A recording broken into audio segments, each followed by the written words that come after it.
insan ruhundan Allah arasında möhkəm bir cazibə var. İnsanı dartır özünə tərəf və insanın getməməyi, müqavimət göstərməyinin səbəbləri var, amillər var. Gəlin bugün Allaha etiraz eləyək. Nədən? Allaha etiraz eləyək. Deyək, ilah, mən istəmirəm də səndən uzaq olum.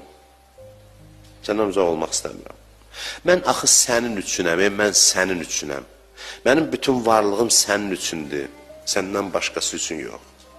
Allahın məhəbbətinə sığınasan, Allahın lütfüne sığınasan, ümid eləyə-eləyə etiraz eləyəsən. Allah bu cür etirazı xoşlayır. Deyəsən, ilahi, mən istəyirəm ki, sənin rəhmət ağuşun açılsın. Və Allah açır ağuşun insana. Belə bir şəraitdə. Allahın dostları var, günah haqqında heç fikirləşmirlər belə. Var deyil adamlar. Günah eləmirlər yox, günah haqda düşünmürlər belə. Niyə? Çünki deyirlər ki, başına kül olmuş günahdan nə var ki, onun haqqında düşünəsən də.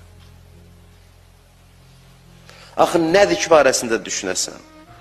O nədir ki, Allaha tərəf gedən yolda o şövq var, Allaha qovuşmaq. Günah nədir ki, ona mane olsun? Günah nədir ki, onun qarşısını alsın? Ramazan ayının sonunda insan deyir ki, mən bildiyimi bunların hamısı, mən səni istəyirəm. İnsan bir yerə gelir, çatır ki, deyir, səni istəyirəm və günahı zəlil görür qarşısında. Günaha baxır, deyirsən, kimsəni mən Allahdan ayırasan. Sən nəsən ümumiyyətlə mən Allahdan ayırasan? Sizə qurban olum, günah o qədər də böyük bir şey deyil ki, oyunla mübarizə bu qədər çətin olsun. Günah elə bir şey deyil ki, ümumiyyətlə. Adam tərəddüd eləsin ki, eləyim ya eləməyim. Günah belə bir mövzu deyil ki, oyunla mübarizə aparılsın.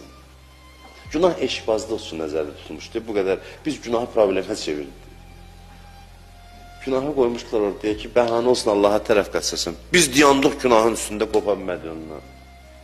Allah günah ehtimalını qoymuşdu ki, o ehtimal səbəb olsun, biz gedək Allaha sığınaq.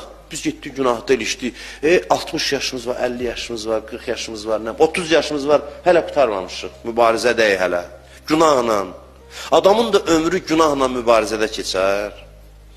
Kimin eşi